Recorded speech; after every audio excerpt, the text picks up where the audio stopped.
Matt Mathersum here with Math Madness. On this show, we use a little bit of madness and a little bit of mayhem to teach you some fundamental math principles. It's all about making math fun. Now, before we jump back into starting a business, though, let's answer last week's Brain Twizzler, which was 0 raised to the 0 power, didn't we? Well, depending on the context that you're using this in, it can be either 0, well, I should say actually undefined, or 1. And I won't go any further than that because that's a topic of a discussion that we're not ready to get into at this juncture. But hold that thought, because I do want to address this as well. What would a number, say like 3, 4, just another integer raised to the 0 be? Well, these would be, that's right, 1. Anything raised to the 0 power, other than when you're dealing with the tricky 0, is going to be 1. And let's get on with the business at hand, which is you starting your very own business at the illustrious Caesar's Palace Forum Shops here in sunny Las Vegas, the entertainment capital of the world. Now, that's a free plug for Las Vegas. I'll talk to them about compensation later. That notwithstanding, though, for today's episode, we're back down at the Forum Shops at Caesar's Palace. Last week, we learned how to determine the cost per square foot for a potential retail space, also to learn about what the best value actually is. So today, let's look at some more realistic numbers from our research. The Forum Shop has some of the highest rental rates in the country, with annual rents as high as $400 per square foot or even $13,000 per month for a 1,000-foot shop. Now, this leads us to deciding what type of business to open. So you're going to open a business called Big Daddy's Burgers. You feel free to trademark that. You don't need to Google it, nothing. Just use Big Daddy's Burgers anytime. That said, now, what do you want to know about when starting your business? Well, obviously, you need to know your numbers.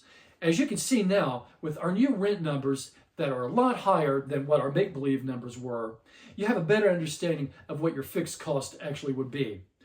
Now, speaking of fixed cost, that's an excellent place to start. So first, let's define what fixed costs actually are, in case you're not sure or you need a refresher. These are the costs that no matter what, they have to be paid. Okay, in addition to rent, this could be something along the lines of insurance, a power bill. All these costs would have to be paid no matter how good or how bad your business is doing, okay? Now, at this point, you're probably thinking, well, Matt, if they're fixed costs, then there must be costs that aren't fixed, and you're absolutely 100% right. Those costs are called, want to take a wild guess? Variable cost. Why? Because they vary. An example of this would be sales commission. If you operate a retail store and you pay your salespeople a commission, the more they sell, the more commissions you pay, right? All right, now that we know the difference between the fixed and variable cost, let's go back to one of our earlier numbers, the $13,000 a month for 1,000 square feet of space. What do we want to know now? Well, how much would we have to make per day to cover this cost is one of the first things that I would be thinking about. Is there a formula for that? You better believe there's a formula for that. Simple one. So what did we say? $13,000 a month we're paying in rent? I think we did. Rent. Well, let's just take an average, okay, of 30 days in a month, all right? So let's take 30 days. It kind of sets itself up, doesn't it? I mean, I've got rent right up here. I've got 30 days underneath. I mean, it's all said and done pretty much. Let's just go ahead and take the 13,000 and divide it by 30 days to giving us a whopping total of, you've got your calculators out, I know you do. Bingo, $433.33 per day. Do we have any real need to break down the $433.33 any further?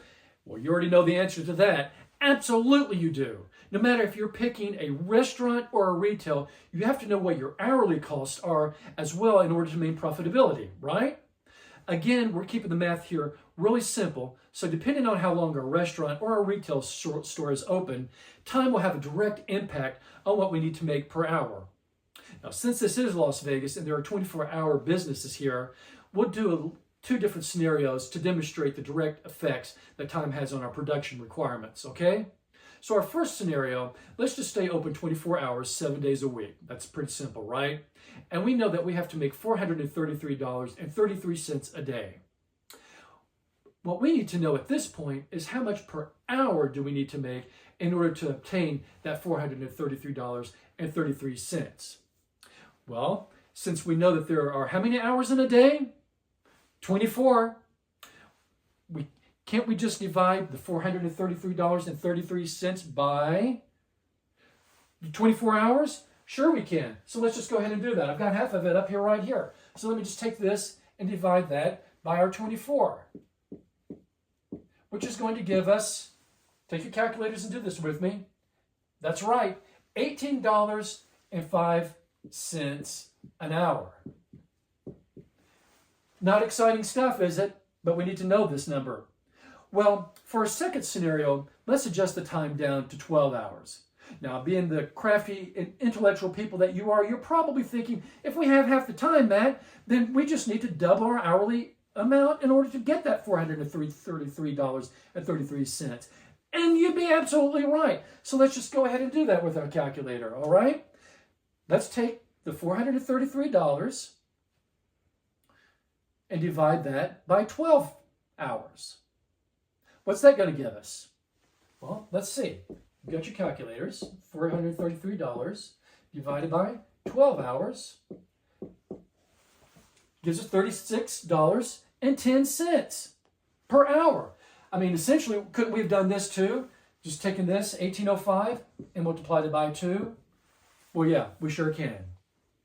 But this demonstrates the impact that time has on your earning potential.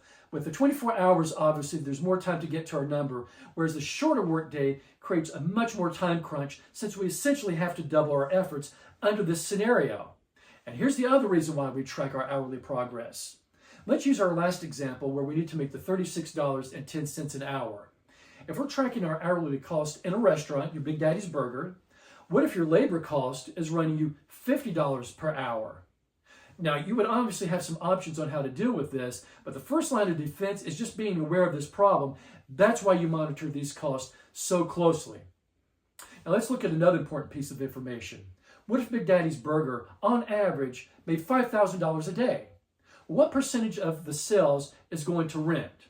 Now, this is actually called the rent-to-sales ratio, and it's used to assess how much of a business's income, sales, is spent on rent. And this will be expressed as a percentage. So we know on average that Big Daddy makes $5,000 a day. So let's go ahead and... We know that Big Daddy's makes $5,000 a day. All right. So let's multiply the $5,000 a day by 30 days. Just our average that we said per month, right? And that gives us...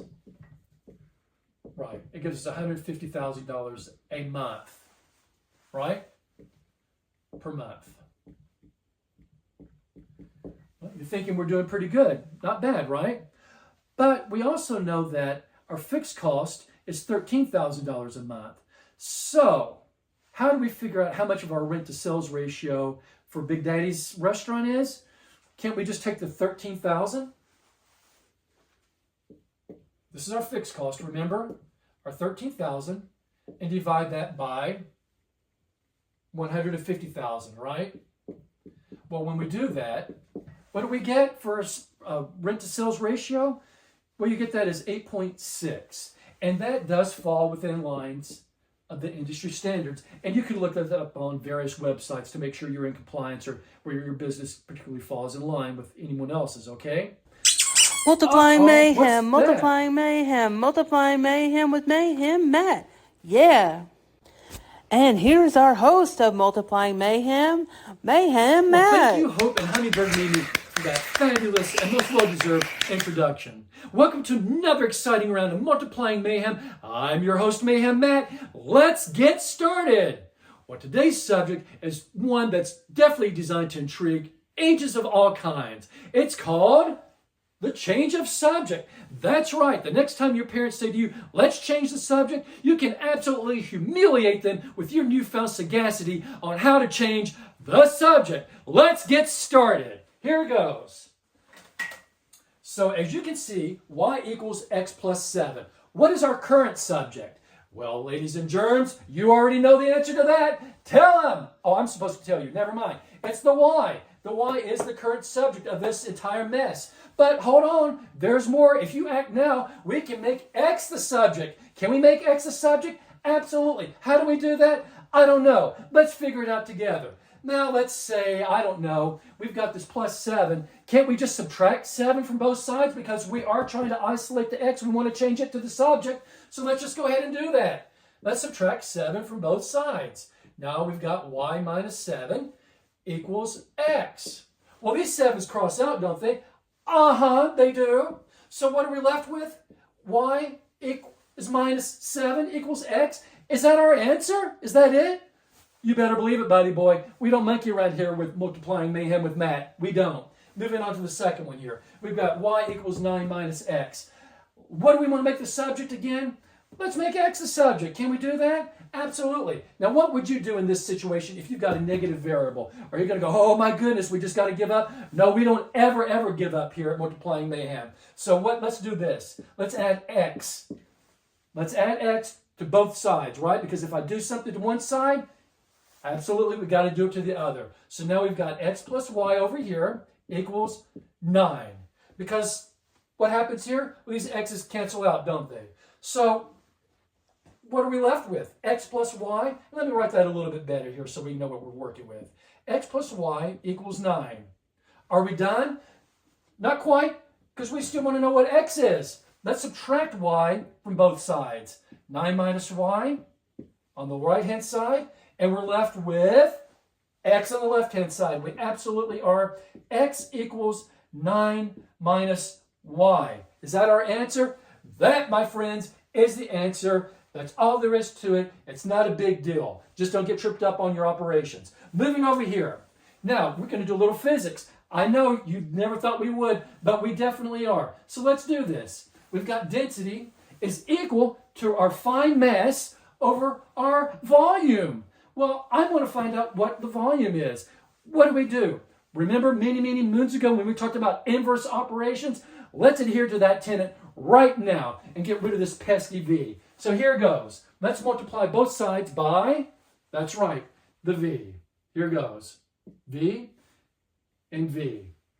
The v's over here, what do? Well, they cross out, don't they? Leaving us with our fine mass. But over here we've got VD. Oh, that's no good. We don't want VD. We just want V, don't we? So what do? We want to isolate the V. What are we going to do? Help Mayhem Matt. Well, that's right. We divide both sides by D, giving us V. And let me just write that a little bit neater. It's V equals M over D. But I want to make sure that we get that, okay? So let me just do that a little bit neater for us so we see. We isolated the V, and now we have mass over density, okay? That's all there is to that. And you'll see that a lot if you're ever thinking about getting into physics. It's a great one, though. Oh, is it me or is it hot in here? Well, speaking of the temperature, let's do a change of subject for the temperature. Now, here we've got Fahrenheit equals 9 over 5 times Celsius plus 32. Let's make Celsius subject here, okay? No longer Fahrenheit. So what do? Well, we've got this positive 32. It's staring right at us saying, please get me out of here, isn't it? Well, let's send it packing.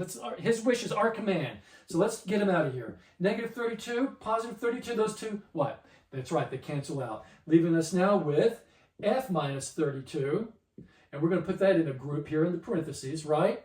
And that is equal to 9 over 5, right? Times Celsius. Well, we still want to make Celsius our subject, right? Well, we've got this fraction. I hate fractions. I know everyone out there hates fractions. Let's get it out of here. So we got 9 over 5. Can we not just take the reciprocal of 9 over 5 to obliterate this from the face of the earth? We can. We will right now. So let's take 5 over 9. What does that do to this side over here? Well, the 9's cross out, don't they? The 5's actually cross out too, leaving us with what? Oh my goodness, Matt, you are the greatest. Well, not yet, but I'm getting there. We've got C over here now, but we still have to do what over here? That's right. Multiply this by the reciprocal, just like we did over here. And that's going to leave us with 5 over 9 times F minus 32. Is that our answer? It is our answer. We've isolated the C. It doesn't matter that the C is on the right-hand side. No, because I can do this too, can't I?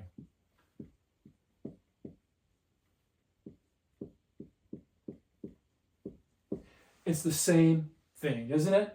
It absolutely is. Well, that's all the time we have for here. Multiplying Mayhem. I am your host, Mayhem Matt. Thank you so much for joining us. We'll see you next time here on Multiplying Mayhem. Good day. And we're back. So let's do a quick review. All these numbers and ratios we talked about should be evaluated at different times. You can do this monthly, quarterly, annually, and so forth. We now know the difference between fixed cost and variable cost. The fixed costs don't change with volume, while the variable costs, they do. We now know how to calculate the rent to sales ratio. We take our rent, which is our fixed cost, and divide that by our sales. We can also then use that percentage to see how well we compare to the industry standards. Well, that wraps us up for this week. So here's this week's Brain Twizzler. So you're all familiar, very familiar, I would say, with this equation right here.